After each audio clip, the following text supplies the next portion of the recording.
frase clásica que a veces hasta los narcotraficantes se jactan, que los seres humanos tenemos un precio. Y usted está viendo esta realidad porque Cristo viene pronto. Vamos a ocuparnos no de cada detalle de estas características. Quiero hablar solamente de una en esta mañana, fundamentalmente basándonos en la vida de Judas. Casualmente quiero hablar acerca de la traición. Dice la palabra de Dios en el libro de Juan capítulo 6, el verso 70. Vamos a usar bastante la Biblia en esta mañana. Juan capítulo 6, el cuarto evangelio del Nuevo Testamento. En el capítulo 6, el verso 70 y 71, dice así: Jesús le respondió: ¿no os he escogido yo a vosotros los 12, y uno de vosotros es diablo? Hablaba de Judas Iscariote, hijo de Simón, porque este era el que le iba a entregar y era uno de los 12.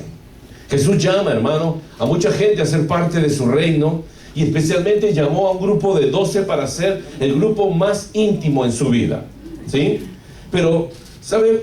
Alguien preguntaría, entonces, ¿por qué se fijó en Judas? ¿Para qué lo llamó? ¿Jesús no sabía que Judas era diablo? Sí.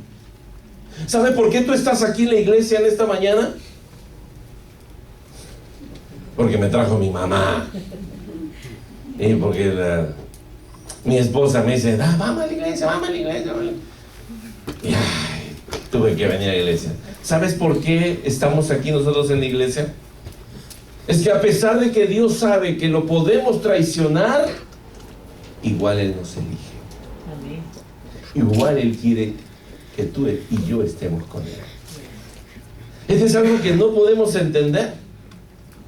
Esto es algo que no podemos a veces considerar porque no parece lógico. Yo quiero estar con la gente que yo amo, que se porta bien, con la gente que a mí me gusta. Con este tipo de gente yo no quisiera estar. Hay gente que yo la miro, que viene por la misma calle, me cruzo del otro lado de la otra vereda, porque ni cruzar me quiero. Hay gente que tú ves en el supermercado y me ha tocado ver que estoy ahí, que saludo, y la otra persona me ve y hace como que no me ve, y se va para otro lado, y yo me quedé. Entiendo que no soy simpática a esa persona.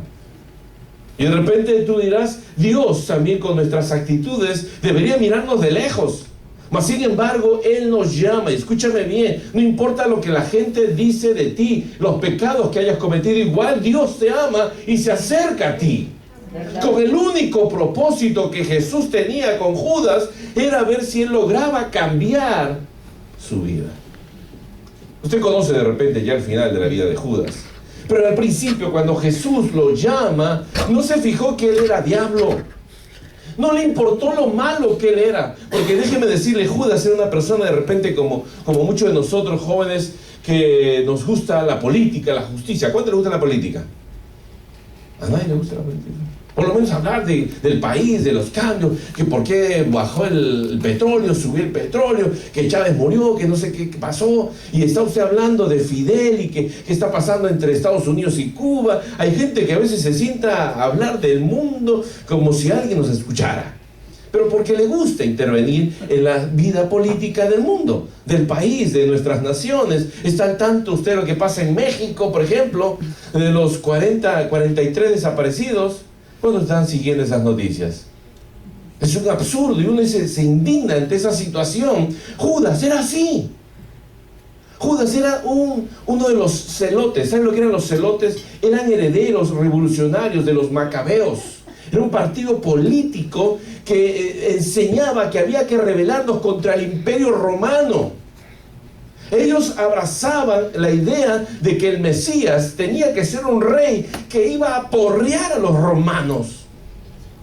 Le iba a dar una patada al César. Ese era el concepto de los celotes. Y Judas era un partidario de ellos.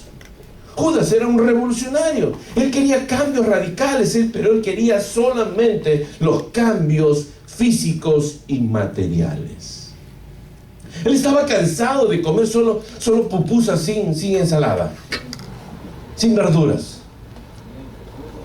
Ya habían tacos solamente de frijoles todos los días. Y cuando eran más pobres, ni frijoles le ponían. Tacos con soledad. Estaba cansado. Él quería comer un buen pedazo de carne. Él quería disfrutar de un buen auto, no subirse a ese burro ya viejo, cansado, desmuelado. Él quería poder llegar y llevar a su familia a Disneylandia, pero no le alcanzaba. Y estaba furioso porque su familia era pobre y él quería el cambio. Y cuando Jesús lo llama a pesar de la situación de vida de él. Eso es lo lindo, hermano, que a pesar de que tú eres como eres, Dios quiere estar contigo. Dile que tienes al lado: Dios quiere estar contigo. Y déjame decirte una frase que a mí me ha ayudado muchísimo en la vida. Muchísimo me ayuda esta frase. ¿Sabe por qué? Porque yo siempre consideré que era uno de los pastores más incapaces. Yo pensé que no podía avanzar en la vida. Me habían criado en una extrema pobreza y lo poco que tenía lo había conseguido luchando, y de verdad, luchando de verdad. No solamente contra mis ideales, sino luchando cuerpo a cuerpo. Contra gente que quería abusar, contra gente que quería quitarme lo poco que yo tenía. Y desde pequeño, cuando limpiaba carros para pasar la franelita y a veces le iba lavándole algo a alguno, lo poco que tenía, venían chicos más grandes y querían quitármelo, y yo tenía que pelear contra eso. Así que me convertía en un hombre que poco a poco iba haciéndose a la lucha, al conflicto. Y de pronto, cuando veo esto, sentía dentro de mí esta realidad, y Dios cambió esto porque me hizo ver que Jesús no llama a los preparados, prepara a los llamados. Tal vez tú te sientes incapaz de ser un predicador, y tal vez, hermano, tú no sabes que ahora sufro mucho con estos púlpitos de vidrio transparente, porque yo quisiera los de madera donde no se ven mis piernas que están temblando. Porque para mí es una presión. ¿O no es así, Mari? Domingo tras domingo yo te veo acá, pero sigue siendo una presión para uno. Sigue siendo una causa de tensión, de estrés, porque uno se siente incapaz. Pero gracias a Dios me doy cuenta cómo en el tiempo Dios fue preparándome, porque yo tuve la respuesta y la decisión de decirle sí al llamado de Dios. Por eso Dios prepara a los llamados, no llama muchas veces a los preparados. Hay gente que dice: pastor, no, yo tengo que prepararme para ser bautizado. No, pastor, para ser pastor hay que ser muy preparado. No, eso lo consigues después. Hay que saber mucho instrumento. No, pregúntale a los chicos que están tocando. Cada vez están tocando mejor. Y fue el día que ellos, cuando escucharon el llamado de Dios, dijeron: nos ponemos a hacer. Al principio era un desastre. Era un concierto como si estuvieras escuchando un grupo de gatos que estuvieran pisándole la cola. Tanto así, no, más o menos, ¿no? Y ahora, hermano, yo me quedo sorprendido de cómo nuestros jóvenes están tocando, mejorando en su seguridad al cantar. ¿Y todo por qué? Porque respondieron al llamado de Dios. Cuando Dios lo llamó a Judas, sabía de sus inclinaciones, pero hizo todo para ayudarlo. 3 años con el mejor maestro. Escúchame bien, hermano, cuando yo entendí esto, dije: Señor, no importa el tiempo que yo esté en la iglesia, hay cosas que nunca he cambiado en mi corazón. Hay cosas que yo voy a morir si es que no me rindo al Señor. Y tengo las características de Judas. Soy un traicionero. Porque traiciono a la palabra de Dios, traiciono al mismo Dios cuando no dejo y hago lo que Él me pide que haga, y sigo haciendo lo que yo quiero. Cuando yo entendí eso, hermano, me di cuenta que Jesús sabía. Podemos darnos cuenta que Dios nos llama a todos, pero siempre habrá alguno que sea más débil frente a las tentaciones del enemigo. Podrá haber miembros en las iglesias, y eso usted ha visto de repente, cristianos que han sido fieles, que han predicado, hasta pastores, ahora están deambulando por el mundo peor que un incrédulo. ¿Y saben por qué? Porque todavía hay algo dentro de ellos. Hay un espíritu, no se dan cuenta que es algo espiritual. Jesús, por eso la pregunta sería, ¿se equivocó al llamar a Judas? ¿Cuántos piensan eso? Jesús se equivocó, porque si sabía que él era diablo, ¿para qué lo llamó? Es como que él provocó eso, ¿no es cierto? Él nunca se equivoca. Por eso. Pero la pregunta parecería, por leer esto, ¿se equivocó a llamarlo? Porque si sabía que él era malo, porque dice que sabía que uno era diablo, ¿para qué llamó a ese diablo? Para que se cumpliera el propósito a que vino. Ahora, ¿se equivoca? De la misma manera pregunto yo, ¿se equivoca Jesús al llamarnos a nosotros sabiendo que de repente alguno de nosotros no es tan fiel? ¿Se equivocó? Bueno, la Escritura dice que maldito el hombre que confía en otro hombre. Cuando uno mira esta situación de vida, cuando mira a Judas y recuerda el pasaje que Jesús dice, y cuando los llamó, reconoció que uno era diablo, imagínense por qué Dios, sabiendo muchas veces que nosotros no somos fieles, igual nos llama. La respuesta está en Juan 3:16, porque Él de tal manera amó al mundo. Su amor es incomprendido por nosotros.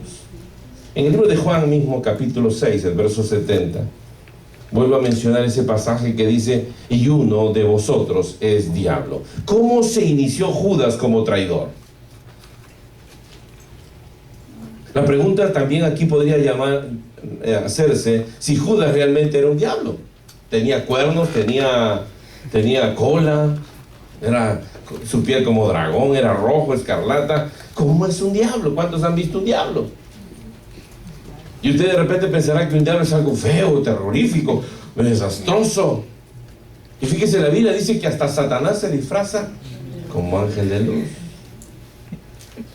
Y es más difícil darnos cuenta si es algo lindo, es algo bueno. Quiero solamente preguntarles esto porque ¿cuántos de nosotros podemos decir y le hemos dicho a alguien, es un diablo esa persona?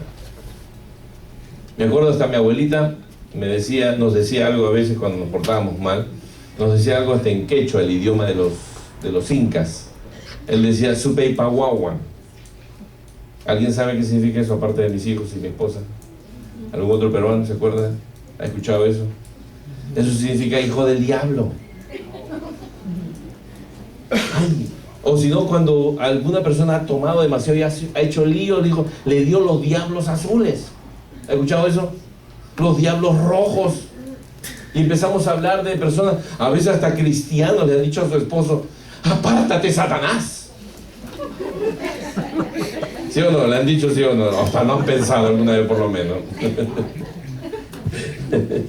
Ahora, ¿realmente Judas era un diablo?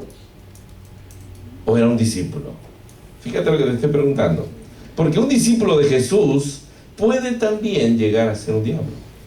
¿Sí o no? ¿Puede o no? Como pastor, ¿un cristiano puede ser un diablo? ¿Sí o no? Mire, si le responde esta pregunta en poco tiempo, va a ser imposible. Pero déjeme más o menos tratarle de responder con la misma Biblia, rápidamente. Cuando Pedro fue llamado por Jesús como Satanás en Mateo 16:23, ¿se acuerda en ese pasaje? Apártate de mí, Satanás. Le estaba diciendo a Pedro, ¿Pedro era Satanás? No, Pedro había dejado entrar en su pensamiento el pensamiento de Satanás, y Satanás se oponía a que Jesús vaya a entregar su vida a Jerusalén con un argumento bueno. Pedro se estaba disfrazando, había tomado la personalidad de Satanás, quería impedir que Jesús muriera en la cruz. Cuando tú entiendes que hasta un cristiano de muy buena reputación te diga algo en contra de la voluntad de Dios, se convierte en Satanás. Si alguien te dice no vayas a la iglesia, mejor hay que pasar tiempo con la familia. Inmediatamente tú tienes que pensar que detrás de esa persona no es esa persona la que está hablando, es Satanás.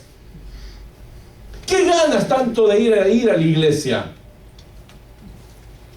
¿Quién está hablando en esa ocasión?